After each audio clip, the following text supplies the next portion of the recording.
Old man, you won't get a cent of my fortune." Those were the words my own son hurled at me as he threw me out onto the street with 2 tattered bags of clothes and a box of old shoes that didn't even fit anymore. He didn't look back. Just 3 days earlier, he'd hit the jackpot in the lottery.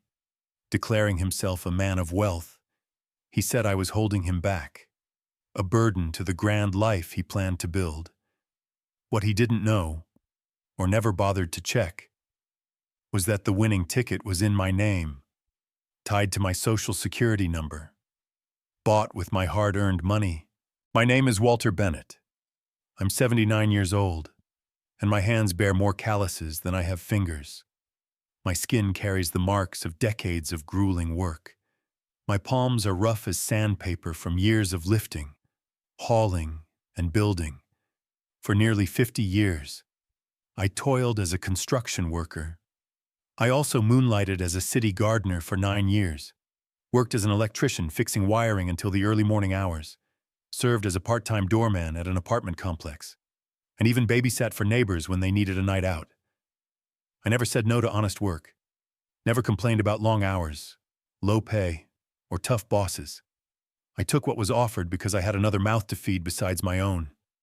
My son, James. I raised James alone after his mother, Clara, abandoned us when he was just 6 years old. I can still picture it like it was yesterday. Clara left on a Wednesday morning, saying she was visiting her cousin.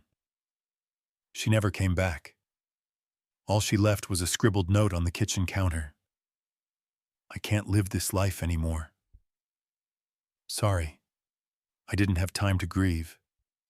The next day, I was knocking on Mr. Larson's door, a wealthy shopkeeper in downtown Pittsburgh. I need work. Mr. Larson, I'm honest. I work hard, and I won't steal a thing. I really need this job. Mr. Larson looked me over. I wore a patched coat, worn-out boots, and messy hair. He must have felt sorry for me. Any experience? Yes. Sir, I've always done gardening. It was a lie. I'd never gardened professionally, but I'd watched my father tend plants and seen neighbors do it. I knew I could learn. Mr. Larson gave me a chance, and I grabbed it with both hands. For 11 years, I worked his property, arriving at 5:00 a.m. and leaving at 7:00 p.m. I learned to trim hedges just how he liked, keep the lawn flawless, and clean the garden without a sound. With that money, I rented a small house on the edge of Pittsburgh. It had 1 bedroom and a kitchen that doubled as a living room, but it was ours. James and I shared the hardest but closest years of our lives there. I'd come home exhausted, my back aching, hands cracked from labor.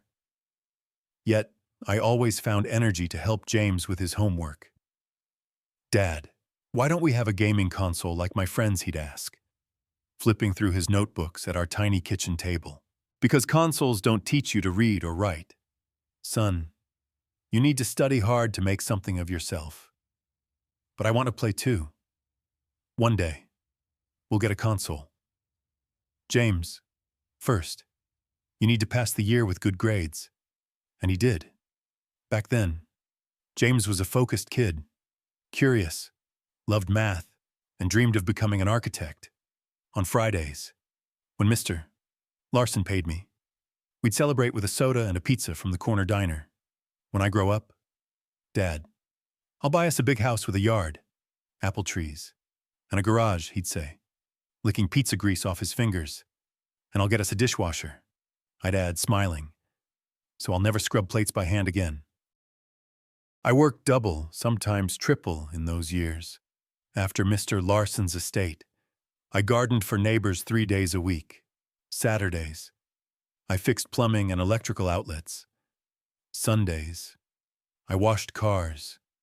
James grew up seeing this, watching his father sacrifice, bend over backward, take any job to ensure food on the table and a clean school uniform. When he was 15, we got our first console. It was used, an old model, but it worked.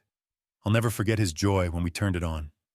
"Look, Dad, there's a racing game, a soccer game."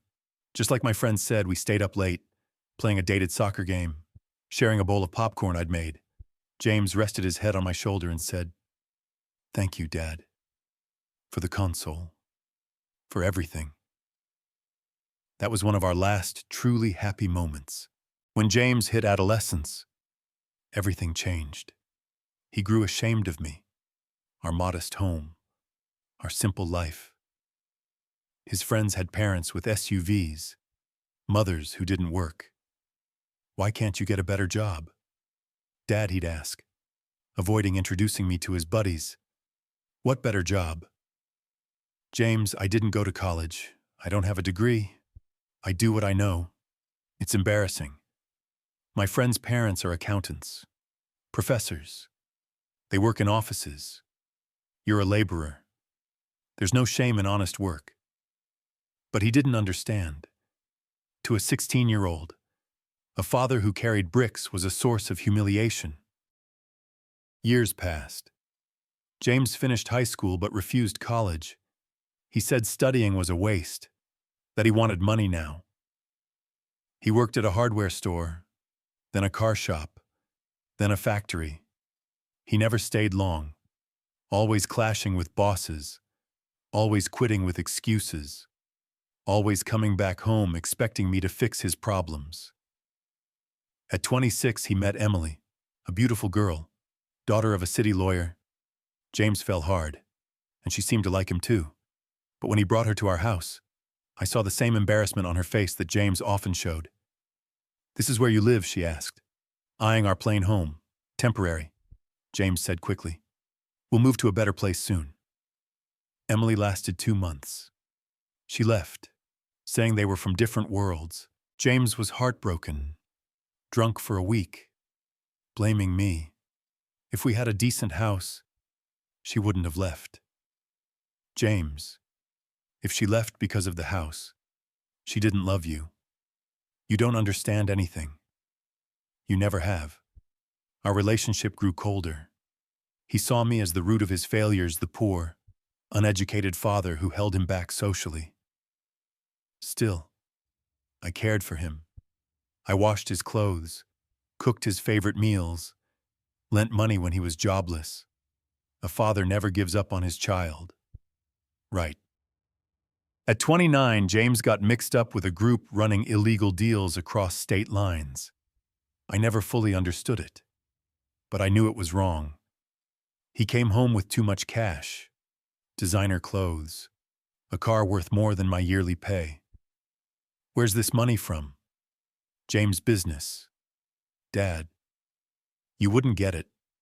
"What business? The kind that'll get us out of this miserable life."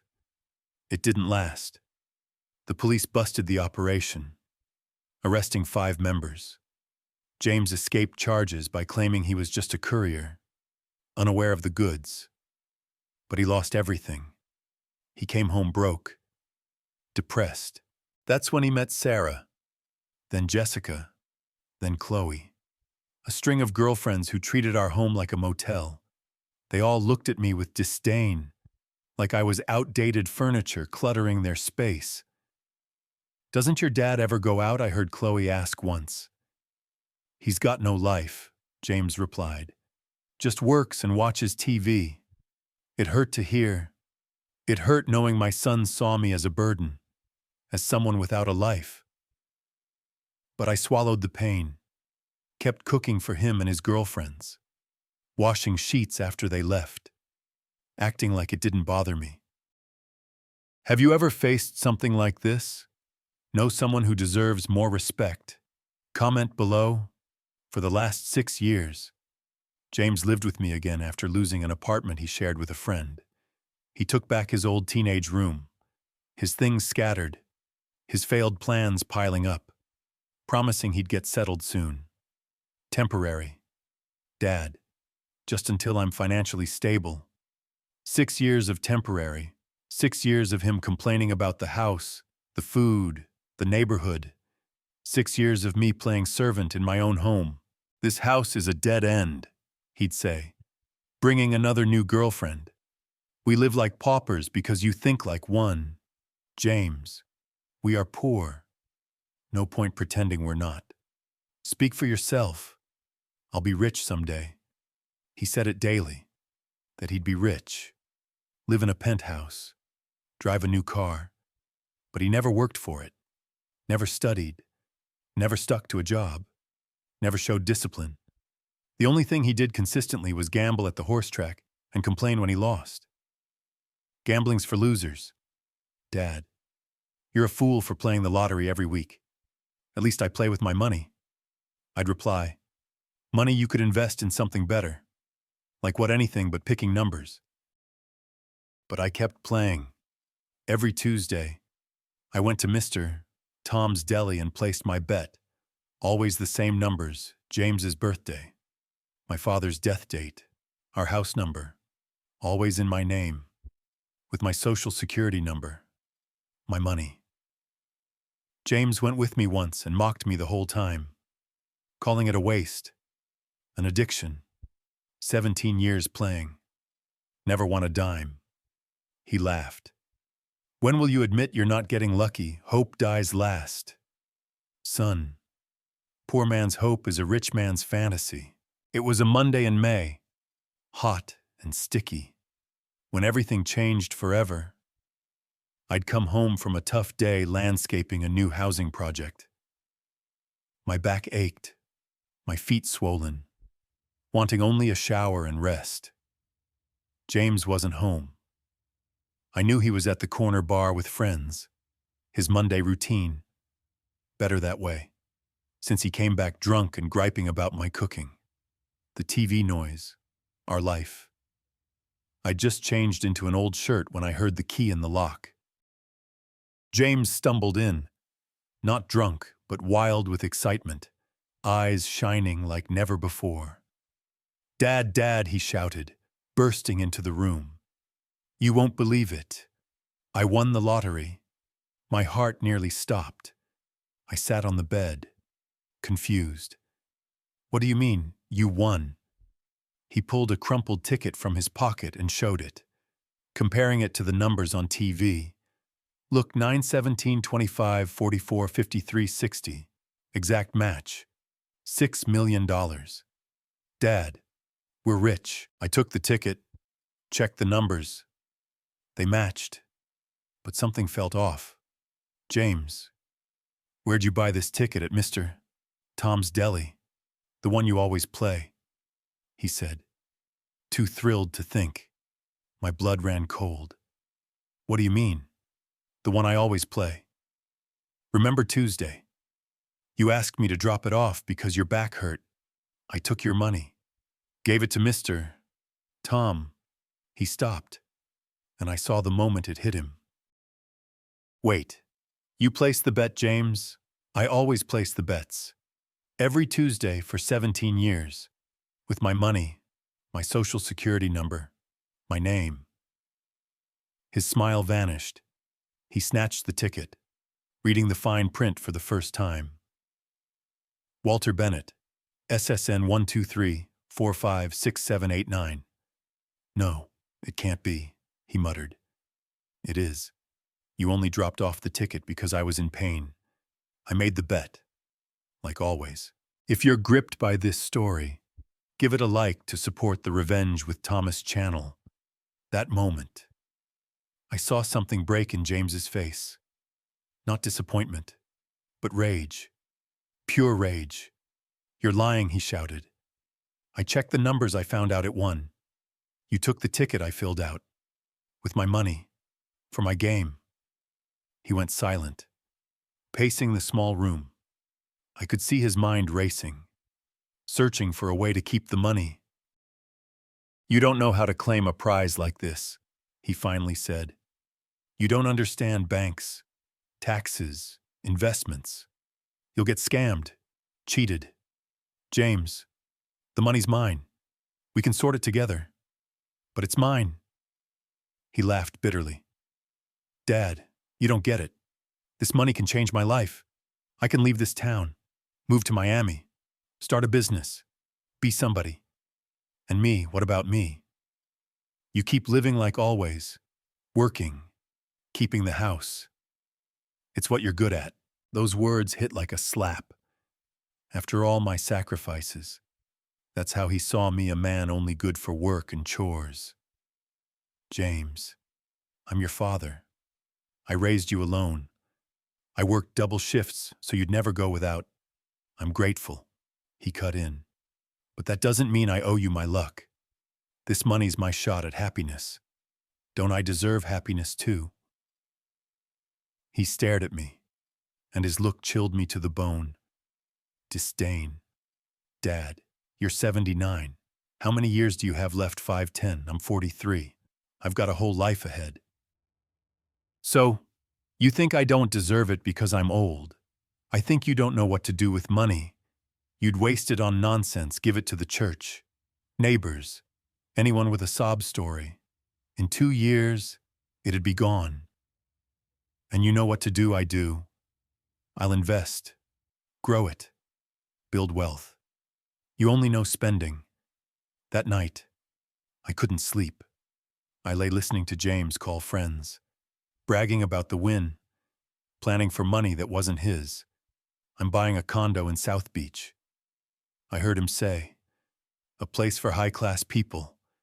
I'm done living like a pauper. Pauper. He spat the word like a curse. The next day, Tuesday, James left early, saying he had business in the city. He returned in the afternoon with papers and a determined look. Dad, we need to talk. We sat at the kitchen table. He spread the papers out. Dad, I went to the bank, spoke to the manager, got details on claiming the prize. It's complicated special accounts, taxes, bureaucracy. You can't handle it. You barely use an ATM. So, you'll help me, I'll handle it. But the money goes to my account. I'll manage and give you a monthly allowance. An allowance. Like I'm a child. James, the money's mine. Legally, maybe. But I'm the one who can manage it. If I don't agree, his eyes turned colder than I'd ever seen. Then you're on your own. I'm not staying here babysitting you forever. Are you following where this is headed? Comment if you think James is right or wrong. Wednesday passed in near silence. James spent the day on the phone, making plans as if the money was his. I stayed in the kitchen, cooking, washing dishes, reeling from how my life had flipped in 3 days. Thursday, he woke up different. He put on his best clothes, slicked his hair with gel, wore cologne, looking like he was heading to a job interview. Where are you going? To the bank to claim the prize. James, we haven't settled anything. I've settled it. The money goes to my account. Period. If I go to the bank and say the ticket's mine, he stopped adjusting his tie and stared. You won't. Why not? Because you're not cruel. You wouldn't hurt your own son. He was right. At that moment, I couldn't. I still hoped we'd resolve it as a family, that he'd recognize my right. Remember, I'm his father. How foolish I was. James left at 8:00 a.m. He returned at 4:00 p.m., grinning wider than I'd seen in years. It's done. The money's in my account. All of it. Minus taxes, of course. 4.8 million net. A pain gripped my chest. Not physical, but deeper, the realization that the son I'd loved unconditionally could steal from me.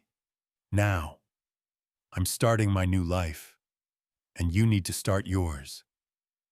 What do you mean I'm moving to Miami? I've called a realtor, looked at condos. No point staying in this small town, living this poor life. And me, you stay here. Do your thing. I'll send money monthly. How much? $700. More than you earn working. $700 from a $6 million prize, James. That won't even cover the bills. Keep working then. It's good for you. Keeps you active. Looking at my son, the boy I'd carried on my shoulders, taught to ride a bike. Comforted when sad I realized I'd raised a stranger. Is this fair, Dad? Life's not about fair. It's about opportunity. This is mine. If I tell everyone the ticket was mine, who'll believe you over me, an old man versus a 43-year-old? Besides, the money's in my account. Done deal.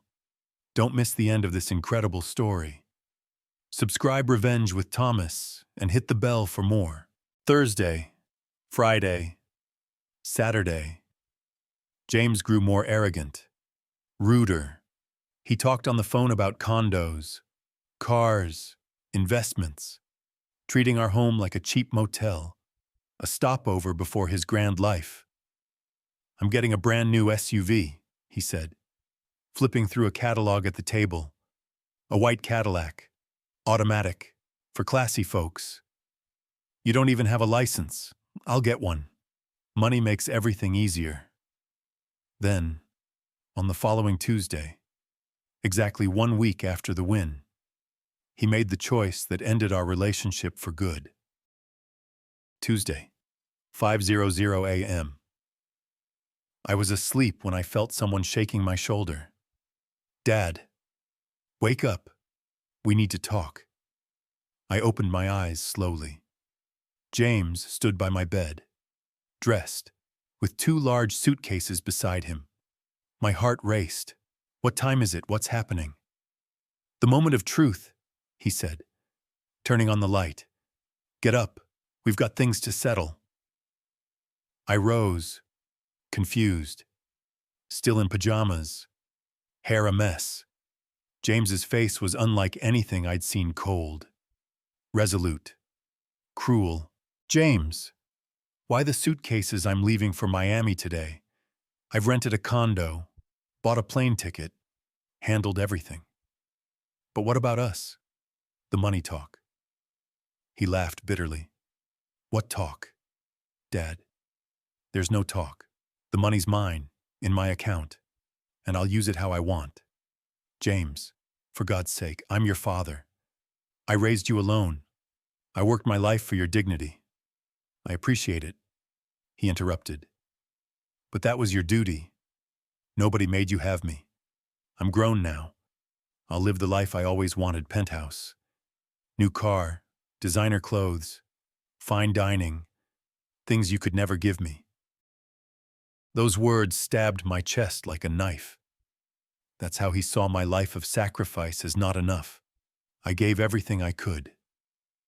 James, I worked until my hands bled so you'd never go hungry. You call that a life slaving away? Living in a 1-bedroom house, wearing patched clothes? I deserve better.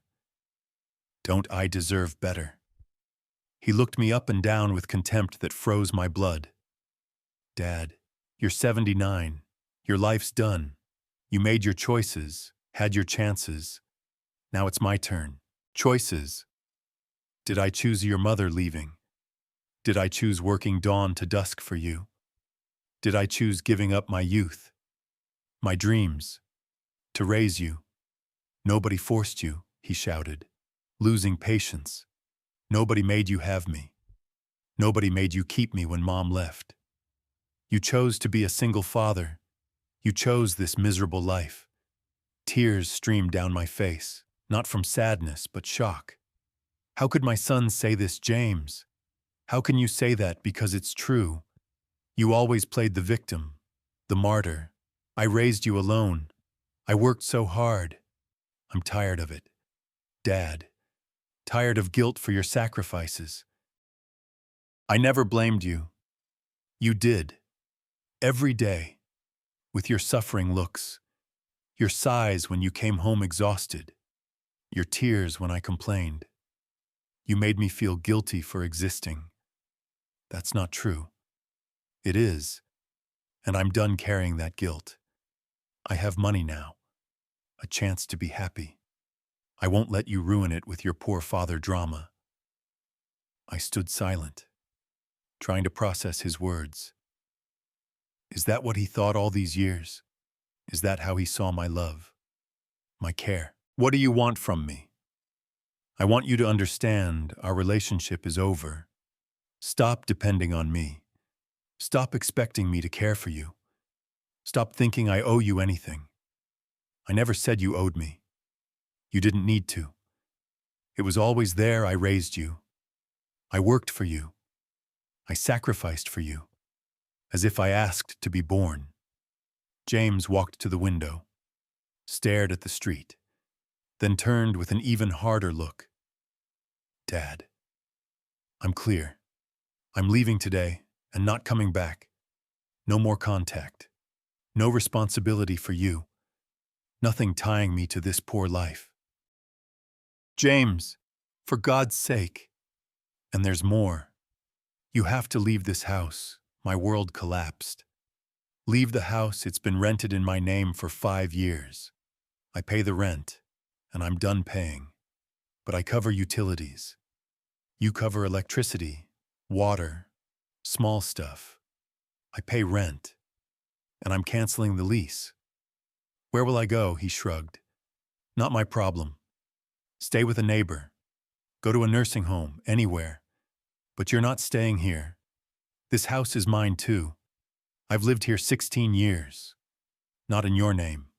Legally. You're just a resident. And I'm the tenant evicting you. You can't do this. I can. And I will. I already did. Yesterday, I called the landlord and canceled the contract. You have until Monday to leave. My legs buckled. I sat on the bed, grasping the enormity of it. James, I have nowhere to go. Dad, you're a grown man. Figure it out. Get a job that pays rent. Share an apartment. I don't know. It's not my problem. I'm 79. Who'll hire me? Who'll share a place with me? That's your issue. You've been comfortable your whole life. Never planned ahead. Never saved. Never thought about getting old. Now you expect me to fix it. I worked my whole life. There was never money to save. Everything went to the house. Food, your clothes, your school. And that's my fault. Did I ask you to spend it all on me? Did I tell you not to plan your future? I looked at him, searching for a trace of the boy I raised, the one who cried when hurt, hugged me during nightmares, said he loved me. I found nothing, just a cold, selfish, cruel man. James, how can you be so heartless? I'm your father. Being my father doesn't give you rights over my life, he shouted. It doesn't give you my money, and it doesn't make me responsible for you. I'm not asking you to care for me. I'm asking you not to throw me out. I'm not throwing you out. I'm giving you independence. You'll learn to live alone like an adult. At 79, your age is your problem, not mine. At that moment, something broke inside me. Not just my heart, but my faith in people, in love, in family. Fine, I said, standing. If that's how you want it, so be it. Finally, he said, relieved. I thought you'd keep crying and making a scene. No scene. You've made it clear what you think of me. Now I know what to think of you. He grabbed his suitcases and headed for the door. Dad, one last thing. I left $700 on the kitchen table to tide you over until you find a place. $700 from a $6 million prize. How generous. I didn't have to leave anything. It's a favor. A favor. He stopped at the door and looked at me one last time. Dad, don't be mad. One day you'll see I did this for both of us. You'll learn to be independent, and I'll live without carrying dead weight. Dead weight. That's what he called me. Goodbye, Dad. And he left. Just like that. 40 years of love. Sacrifice. Dedication summed up in a doorstep farewell. I stood there, I don't know how long, listening to the rental car he'd hired drive away. Then silence. I looked around the room. Our things scattered, memories tucked in corners. Our whole life packed into this one-bedroom home I now had to leave. I went to the kitchen. There was the money, $700 in bills tossed like alms. Next to it, a note in James's handwriting. Dad, I know you must hate me now, but one day you'll understand I had to live my life. You had your chance at happiness and didn't take it. Now it's my turn. Don't look for me. Don't contact me. From today, we go our separate ways. Good luck. James. I read the note 4 times before tearing it to pieces. Then something stirred in me. Not anger, but resolve. James had made a grave mistake. He'd underestimated his father. I sat in the kitchen for 3 hours, staring at the $700. 3 hours wondering how I'd come to this 79 years old. A lifetime of work. Evicted by my own son with nowhere to go. Tears came and went sometimes from sorrow, sometimes anger, sometimes betrayal. But slowly, another feeling took hold. Outrage. It couldn't be that after all I'd done. I'd accept this quietly. It couldn't be that James thought he could discard me like old furniture. Then the doorbell rang. It was Thomas, my neighbor from 4 houses down. Walter, I saw James leave with suitcases. What happened, Thomas? 66, widowed for 10 years, was a true friend. We'd bonded over work, drinks at the local bar, chats on the sidewalk. He knew James was difficult, but never imagined this. I told him everything, the lottery, the ticket in my name, James's coldness, the eviction. Thomas listened, shaking his head in disbelief. That boy's lost his mind, he said when I finished. But Walter, are you sure the ticket was in your name positive? I've placed bets in my name, with my social security number for 17 years. Can you prove it? That's when I remembered my red notebook. Thomas, I need to get something inside.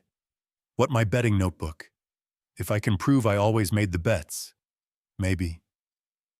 Maybe what? Maybe I can take back what's mine. If you're rooting for Walter to get justice, give this a like.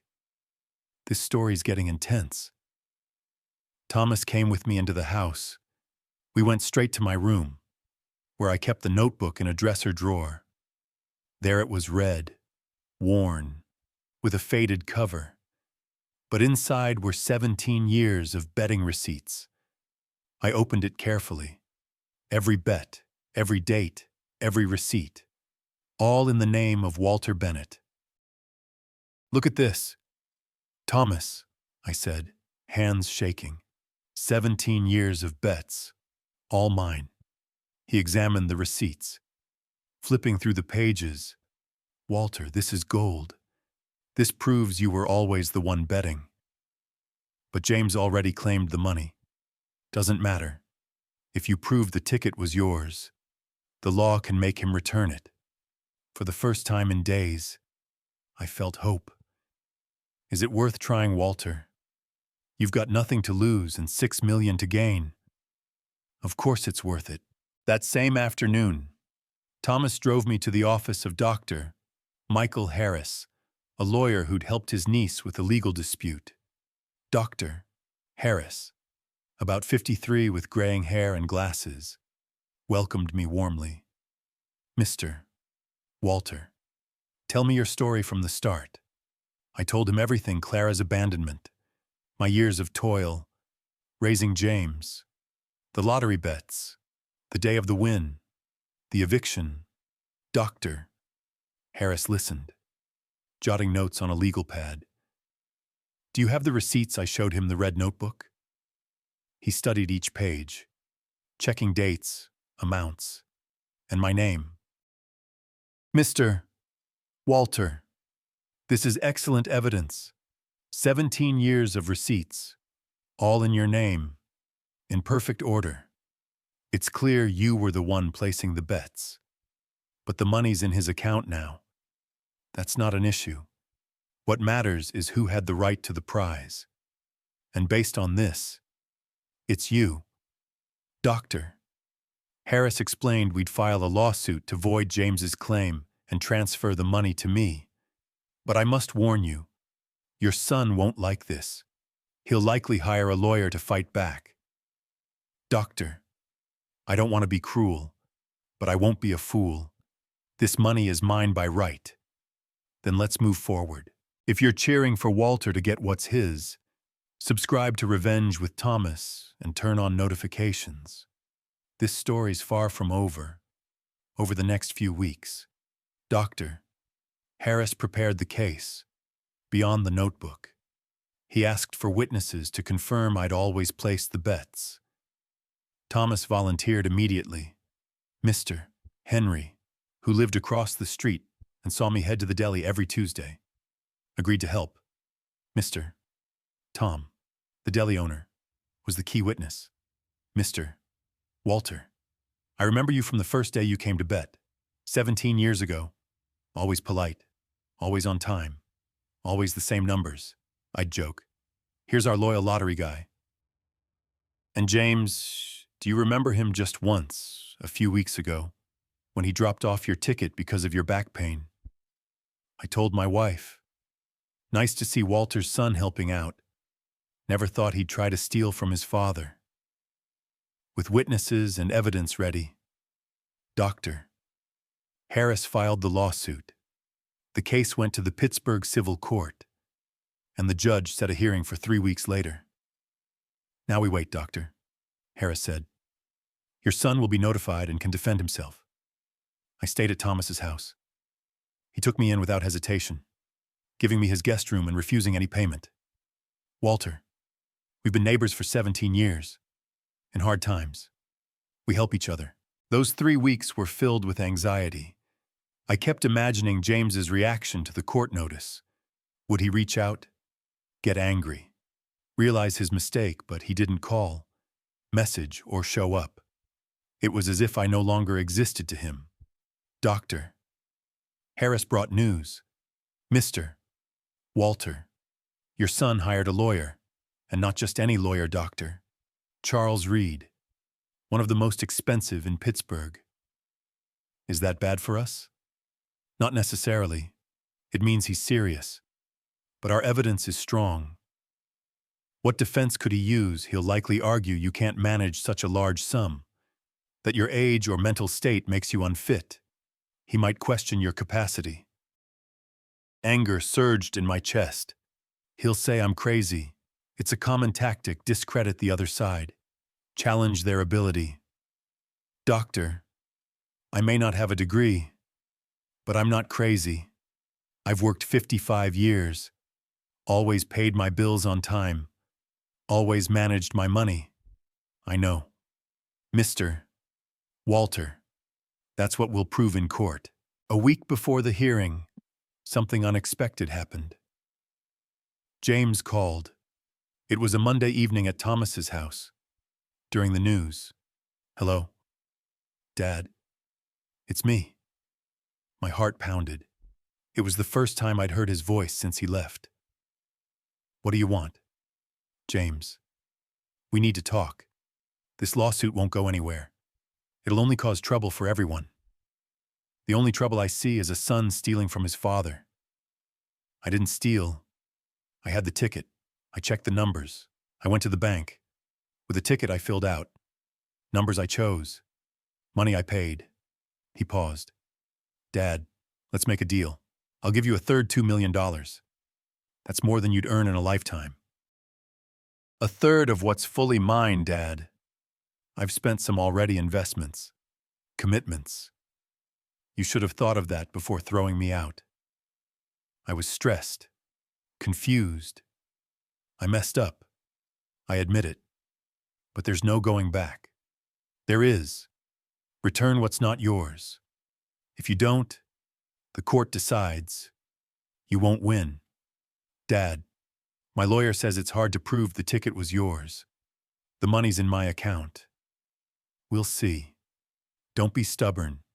Take the 2 million and let's move on. It's enough to live comfortably. James, this isn't just about money. It's about dignity, justice, proving a father can't be treated like garbage by his son. You're being dramatic. Dramatic. You put me on the street, called me dead weight, said my life was over. Now you offer me crumbs like it's a favor. 2 million isn't crumbs. Compared to 6 million, it is. He sighed heavily. Fine, Dad. Let the court decide. But when you lose, don't come asking for anything. I won't give you a penny. If I lose, I won't ask. If I win, you return everything. That won't happen. We'll see. He hung up. I stood there, phone in hand, trembling not with fear, but with determination. James didn't know who he was dealing with.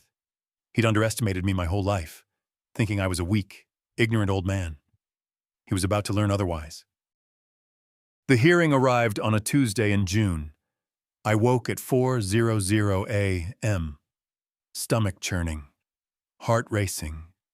Thomas helped me prepare a navy suit he'd ironed, polished black shoes, hair neatly combed. You look sharp. Walter, more importantly, you're in the right. What if I lose? Thomas, you won't. Truth is on your side. We reached the courthouse at 8:00 a.m. Dr. Harris was there, organizing papers. At 8:30 I saw James arrive, unrecognizable in a pricey gray suit, Italian shoes, fresh haircut, designer sunglasses like a corporate executive. Beside him was Dr. Charles Reed, a tall, commanding man who gestured loudly. When James saw me, our eyes locked briefly. I searched for regret, shame, anything. I found only coldness. The hearing began at 9:00. Judge Margaret Coleman, about 60 with a stern face and gray hair, presided. We're here to judge the lawsuit filed by Mr. Walter Bennett against his son, James Bennett, regarding ownership of a national lottery prize. Dr. Harris, present your case. Dr. Harris stood, outlining 17 years of bets, showing the red notebook and receipts. His speech was clear, compelling, Your Honor. There's no doubt the winning ticket was purchased by my client. 17 years of receipts prove he placed the bets. The defendant only delivered the ticket at his father's request due to back pain. Then Dr. Charles Reed spoke, adjusting his expensive suit, using complex legal terms.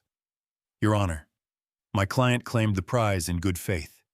He checked the numbers, discovered the win, handled all steps. The plaintiff, an elderly man, lacks the technical or emotional capacity to manage such a sum. My blood boiled. Technical or emotional capacity. That was their attack. Furthermore, the plaintiff lives in social vulnerability, with minimal education, possibly influenced by opportunists. I glanced at Dr. Harris, who signaled calm. He'd anticipated this. The judge called witnesses. First, Mr. Tom. How long have you known Mr. Walter? 17 years, Your Honor, since he started coming to my deli. Did he play the lottery every Tuesday? Like clockwork. Same numbers. Always polite. I'd joke. Here's our loyal lottery guy. And James only once, a few weeks ago, when he dropped off the ticket because Walter had back pain. Only time I saw him. Are you sure Walter always placed the bets positive? 17 years. Same man. Same bet every week. No mistaking it. Then Thomas testified. How long have you known the family? 17 years. Neighbors, friends. We talk almost daily. Did you know Walter played the lottery? Yes, he'd always say. Off to place my bet. It was his ritual. his dream to get lucky and retire. How was his relationship with James? Thomas shook his head. Emotional. Walter did everything for that boy. Worked himself to the bone. Sacrificed. Went without so James wouldn't. And James was always ungrateful. Doctor, Reed objected. Your Honor, the witness is giving personal opinions. Sustained. Stick to facts. Mr. Thomas. Facts are, Walter treated James like a prince, and James treated him like a servant. When Walter was sick, James complained. When he came home tired, James demanded meals. I've never seen a son treat his father like that. Mr. Henry, the neighbor across the street, confirmed I went to the deli every Tuesday. Walter was like a clock. Every Tuesday, 1:00 p.m. Off to bet. I'd tease. Going for your lucky numbers? He'd laugh. Maybe today's the day. Are you seeing how the witnesses are helping Walter subscribe to revenge with Thomas for the story's end? Then it was my turn to testify. I stood, legs trembling, and approached the stand. Mr. Walter, tell the court in your own words what happened. I took a deep breath and began. I spoke of 17 years betting, the day James mocked me while dropping off the ticket, his coldness when he learned of the win. Your Honor, you need to understand something, I said, looking at the judge. I'm not here for money. I'm here for dignity. My son treated me like trash, like I was nothing. He called me dead weight, kicked me out, tried to steal from me after I gave my life to raise him. Doctor, Reed tried to interrupt, questioning my age, memory, capacity. But I answered firmly, Doctor, I'm 79. I may not have a degree, but I'm not crazy. I worked 55 years, paid my bills on time, managed my money. If I wasn't capable, how did I raise a son alone? Don't you think a younger person could better manage such a sum? No. Doctor, money that's mine by right belongs to me, no matter my age. Then James testified, approaching the microphone confidently, like at a business meeting. James, explain how you claimed the prize. I went to the deli because Dad had back pain. I handed over the ticket, paid for the bet. When the numbers came out, I checked and saw I won. Why do you think you deserve the prize? I took all the steps. Dad didn't know how to claim it. I went to the bank, handled the paperwork, paid the taxes. Doctor? Harris stood. Who filled out the ticket? James hesitated. My father. Who chose the numbers? My father. Who paid for the bet? Technically, my father. But I delivered the money. Whose money? His. Whose social security number was on the ticket? James flushed. My father's. But that doesn't mean anything. I could have used mine. But you didn't. Why? Because he always played.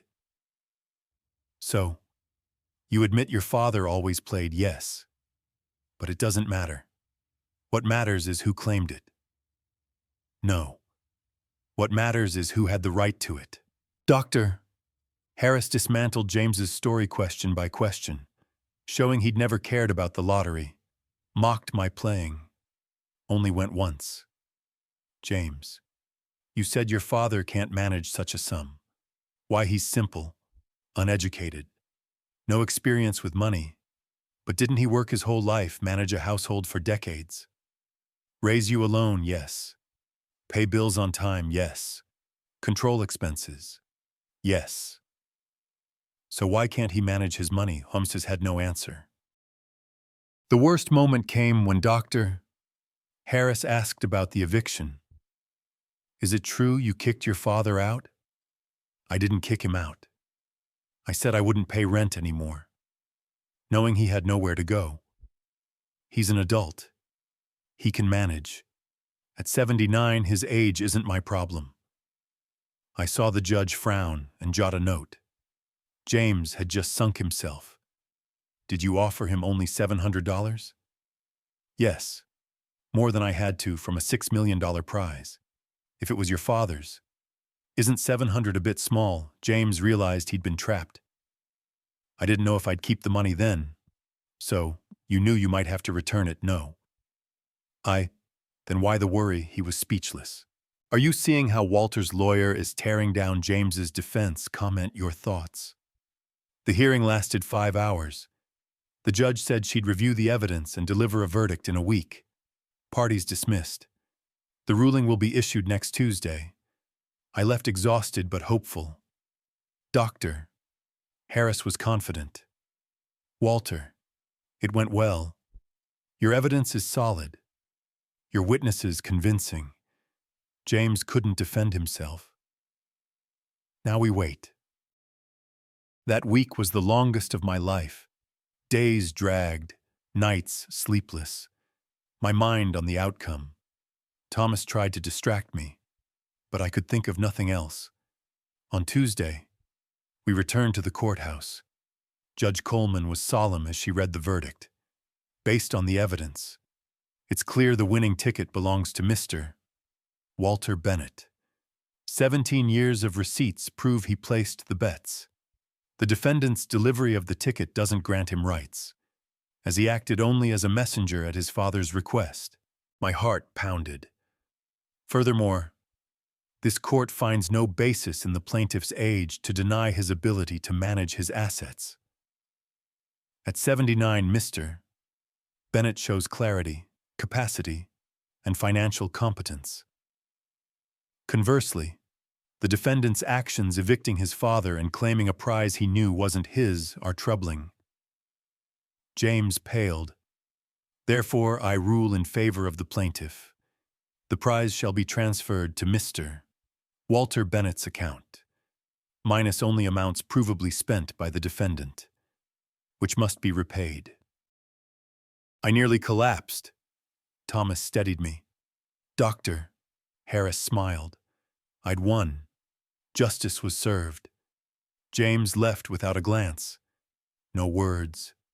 No gesture. Just gone. There I was. 79, proving a hard-working father is worth more than any legal argument. Can you believe it? Walter won. If you're thrilled, give a like. 5 weeks later, I received my first bank transfer, $4.2 million, minus James's spending and legal fees. Seeing those numbers on the ATM screen, I gripped the counter to stay upright.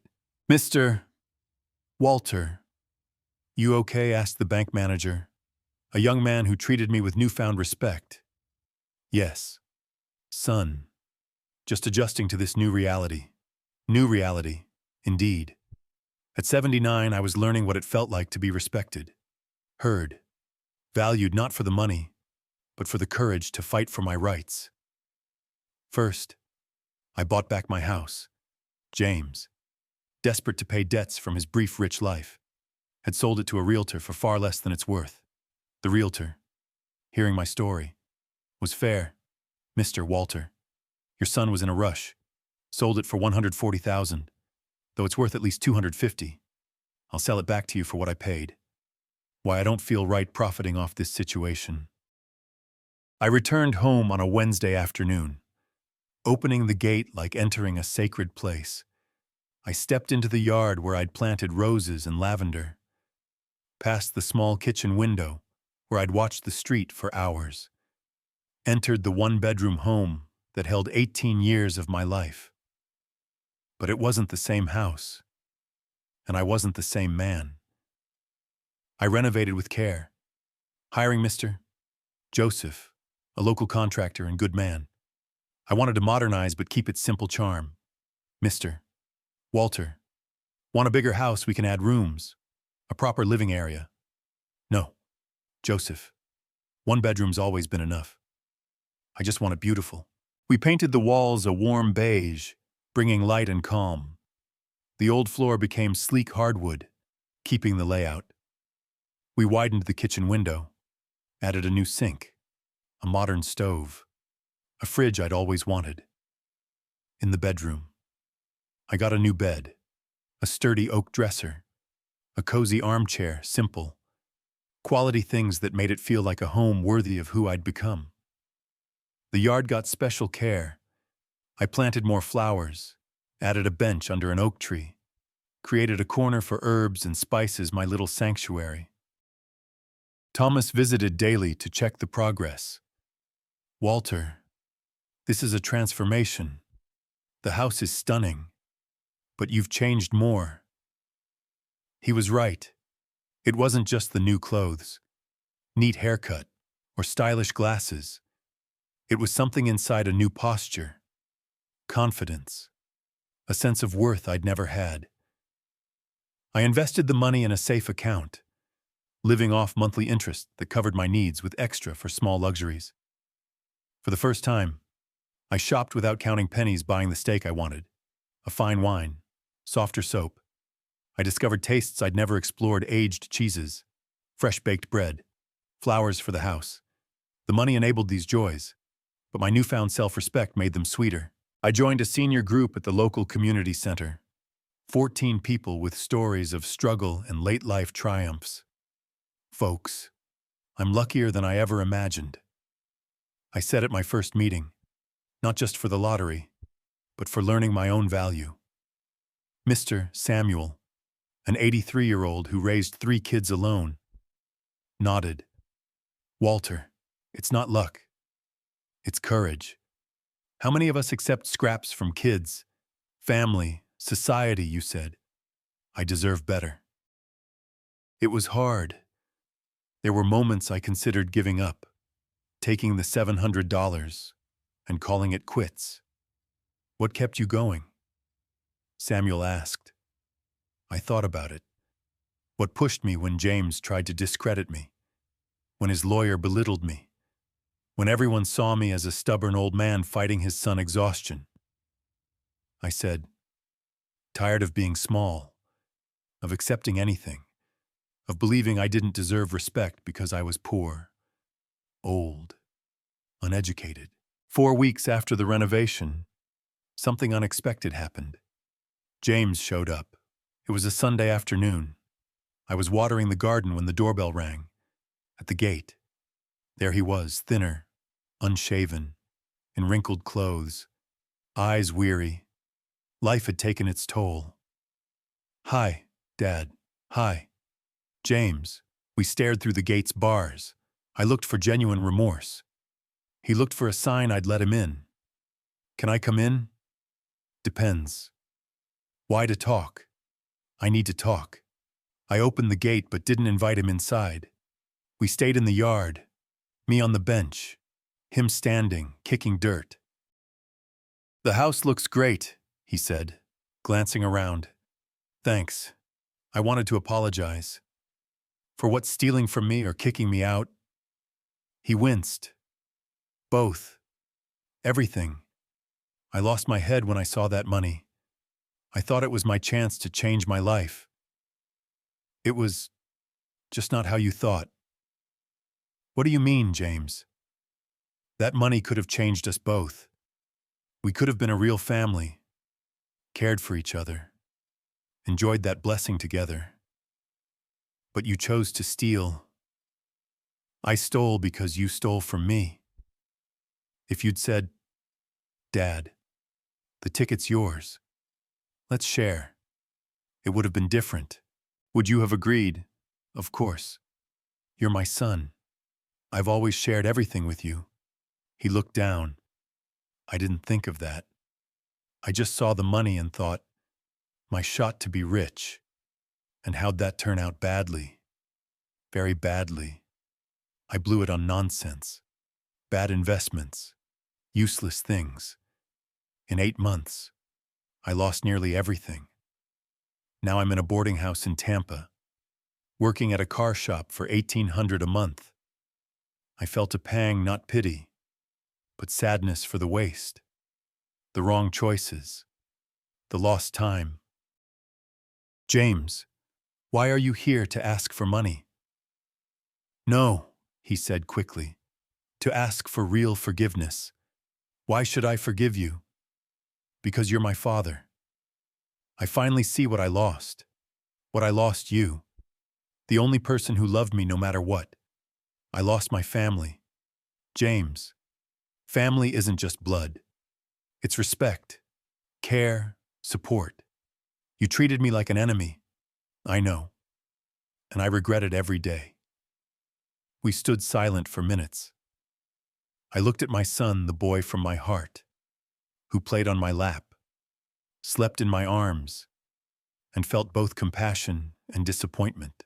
James, want to know something? I forgave you long ago. The day I won in court. Holding grudges only hurts me. So, can we rebuild our relationship? I searched his eyes for sincerity. James, forgiving isn't forgetting or trusting again. Can we try? No. We can't. Why, you haven't changed.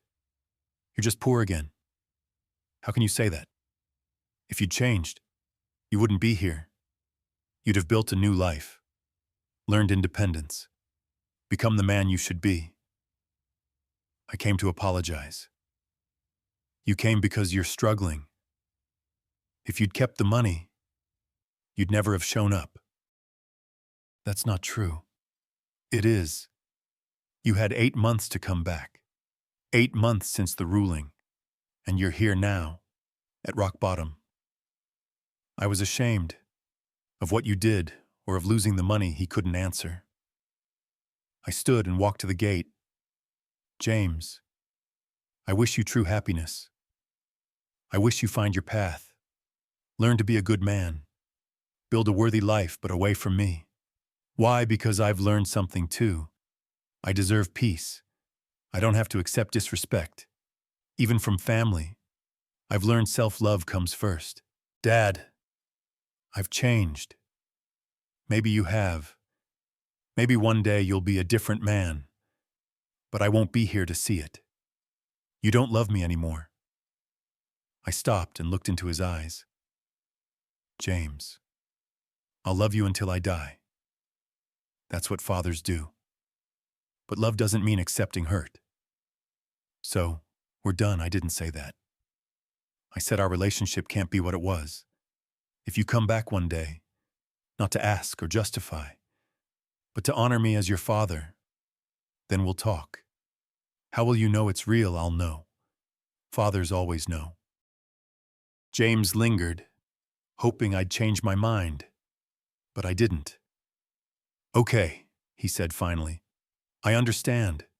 I understand why you don't trust me. I need to prove I've changed. Not just say it. How? By living well, working honestly, being a good man. Maybe one day, when I'm sure I'm better, I'll come back. Maybe. He walked to the gate, then turned. Dad, I know I don't deserve it, but can you give me a blessing? My eyes welled up, not from longing but compassion. May God bless you, son. May He give you wisdom to make good choices and strength to be the man you can be. James left, head bowed. I stayed in the yard, staring at the empty street, feeling a strange peace, not sadness or relief, but calm. 3 years have passed. James never returned. Through mutual friends, I heard he's still at the car shop, renting a small apartment, living simply and honestly. Once, Mr. Henry said James sent a Father's Day card but didn't have the courage to deliver it. What card? A simple one, handwritten, saying he remembers you and is trying to be better. Where is it? He left it with me, to give only if you asked. I didn't ask, not because I don't care about James, but because some distance is needed for growth. Today, waking in my renovated home with sunlight streaming through the big kitchen window, I feel whole. Not because of money, but dignity. Not because I'm rich, but free to choose how to live my final years, to say no when something doesn't suit me, to be respected and heard. I use the money wisely, living well without excess, helping struggling neighbors, donating to the community center, sponsoring school supplies for kids in need, giving without expecting return is one of life's greatest joys. The neighborhood treats me differently now, not just for the money, but the respect I've earned. When I speak, they listen. When I need help, they offer it. Respect is an addictive feeling. Thomas remains my closest friend. We travel together, see movies, take short trips. "Walter, you're a new man," he says. It's true. At 79, I learned it's never too late to start over, to value yourself, to build a life of dignity. If this story of renewal inspires you, give it a like and subscribe to Revenge with Thomas. Looking back at the man humiliated on the street with 2 bags, I feel compassion. He didn't yet know he deserved more, that self-love is sacred. The lottery changed my life, but not as you'd think. It didn't make me rich, it made me free. Free from accepting scraps of affection, from begging for respect, from living less than I deserve. James lost more than money. He lost a father to lean on in hard times, a safe harbor as he ages. I gained more than wealth, self-esteem, dignity, the certainty I can care for myself. When my time comes to leave this world, I'll go knowing I lived my final years as I always deserved, with respect, self-love, and a clear conscience of always doing my best. James's mistake wasn't just misreading the ticket. It was never seeing who I truly was, a strong, hard-working man worthy of all the love and respect in the world. If this story touched you, leave a like. If you want more stories that stir the soul, subscribe and turn on notifications. Have you thought about the value of those beside you? How many Walters are out there, undervalued, treated as burdens, when they're the foundation of so many lives? If this story made you reflect on your relationships, comment where you're watching from. Have you faced something similar? Know someone who deserves more recognition? Stories like Walter's must be told to remind us that dignity is priceless and respect is built daily through small acts. Kind words, true love. Value those beside you before it's too late. A father, mother, grandparent who gave their life for you deserves all our love and care. This is Revenge with Thomas signing off. But we'll meet again in the next story to touch your heart. Always remember, family is precious, but respect is the foundation of any bond. Leave a like, subscribe, comment your location, and share this story with someone who needs this lesson. Goodbye, friends. Until next time on Revenge with Thomas.